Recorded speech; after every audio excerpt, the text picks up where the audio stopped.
আল্লাহ পাক বলছেন আমি একটা দৃষ্টান্ত দেই, তোমরা শোনো। ফাস্তামিউ লাহু, কান পাতা ভালো করে শোনো আমার দৃষ্টান্তটা। আমি আল্লাহরে বাদ দিয়ে যারা অন্যদেরকে ডাকে প্রয়োজন পুরাবার জন্য, সন্তান পাওয়ার জন্য, স্বাস্থ্য ভালো হওয়ার জন্য, ঋণ মুক্ত হওয়ার জন্য, ইবাদত করার নিয়ত নিয়ে আমারে বাদ দিয়ে তারা যারা ডাকে, যাদেরকে ডাকা হলো, ওরা তো মাছির মতো একটা প্রাণীও বানাইতে পারে না। ছোট্ট একটা মাছিও বানাইতে পারে? জোরে বলেন, পারে?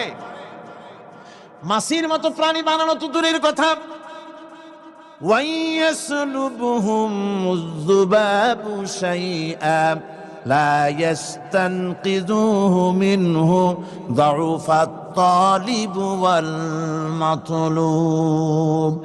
ওই মাছি যদি তার কাছ থেকে কোনো জিনিস হরণ করে নিয়ে যায়, মাছির কাছ থেকে ওটা ফিরায় রাখারও ক্ষমতা তার নাই।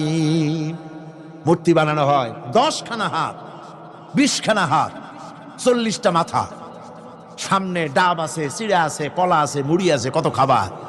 মাছিতে সব যদি নিয়ে যায়, কুত্তায় দাঁড়ায় যদি গায়ে পেশাবও করে দেয়, এতগুলা হাত একটা হাত দিয়েও সরাইয়া দিতে পারে না। আল্লাহ পাক বলেন দাউফাত তালিবু ওয়াল মাতলুব। যাদের কাছে ওরা চায়, ওই আশ্রয় প্রার্থী আর আশ্রয়দাতা দুটোই দুর্বল। হাদিস শরীফে এসেছে, একবার এক মুশরিক রাসূল করিম সাল্লাল্লাহু আলাইহি ওয়াসাল্লামের কাছে এসেছেন একটা ভাঙ্গা, ঠ্যাং ভাঙ্গা, কল্লা ভাঙ্গা একটা মূর্তি নিয়ে। হুজুর বলছেন যে তোমার এই মূর্তিটার কল্লা ঠ্যাং ভাঙ্গা কেন? সে ব্যক্তি কইল যে হুজুর, এটা হলো আমার খোদা। বিপদ আপদ থেকে বাঁচার জন্য সবসময় বগলে রাখি, না জানি কোন সময় কোন বিপদে পড়ে যাই। পথে চলতে গিয়ে পেশাব আসলো, ভাবলাম খোদারে নিয়ে এই কাম করুম, তার রাস্তার উপরে দাঁড় করায় রাখা, এরপরে আমার কাজ সারলাম। এসে দেখি খোদাটার মাথা থেকে শুরু করে পা পর্যন্ত খালি ভিজা।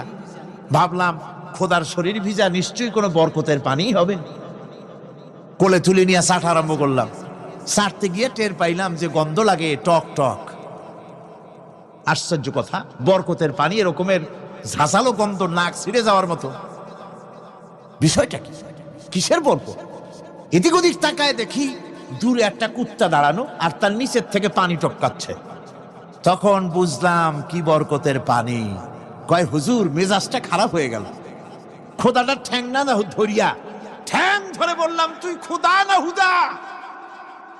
কুত্তার পেশাব দিয়া নিজেরে বাঁচাইতে পারো না, আমারে বাঁচাবি কেমনে?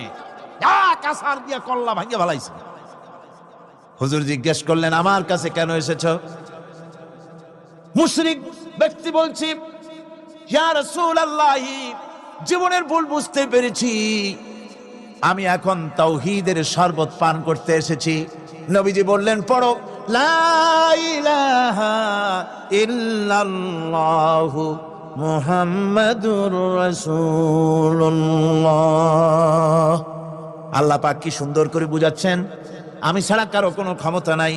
আল্লাহুল্লাযী খালাকাকুম সুম্মা রাযাকাকুম সুম্মা ইউমীতুকুম সুম্মা ইউহয়ীকুম। আল্লাহ বলছেন, ও বান্দারা শোনো, আমি আল্লাহ তোমাদেরকে সৃষ্টি করেছি। শুধু সৃষ্টি করি নাই, খাবার দিছি। কে দিয়েছেন খাবার? সৃষ্টি করেছি, খাবার দিয়েছি, এরপরে তোমাদের মৃত্যু করব, আবার মৃত্যুর উপরে আমি আল্লাহ তোমাদের জিন্দা করব। হাল মিন শুরাকাইকুম মান ইয়াফআলু মিন যালিকুম মিন শাই। তোমরা তাদের পূজা করো, তোমরা তাদের ইবাদত করো, আমি আল্লাহ ছাড়া আমি যে সব কাজ করি, এই সব কাজ তোমাদের ওই সব দেবদেবতারা করতে পারে? আল্লাহ বলেন, পারে না। সুবহানাহু ওয়া তাআলা আম্মা ইউশরিকুন। তিনি পবিত্র, পবিত্র। তারা যে সমস্ত কথা বলে আর আল্লাহর সাথে যে সমস্ত জিনিস দিয়ে শরীক স্থাপন করে, তার থেকে আল্লাহ মহান, পবিত্র। আল্লাহ পাক বলেন, দেখো আমার কত ক্ষমতা, চিন্তা করো। কুল আরাইতুম ইন আখাযাল্লাহু সামআকুম ওয়া আবসারাকুম ওয়া খাতামা আলা কুলুবিকুম মান ইলাহুন গায়রুল্লাহি ইয়াতি ইউরিকুম বি। আল্লাহ পাক বলেন, ও নবী আপনি বলেন, বলে দিন, আল্লাহ যদি, তোমরা কি কখনো এই কথা চিন্তা করে দেখেছো, আল্লাহ যদি ইচ্ছে করেন তাহলে তোমাদের কানের শ্রবণ শক্তি আল্লাহ পাক বন্ধ করে দিতে পারেন।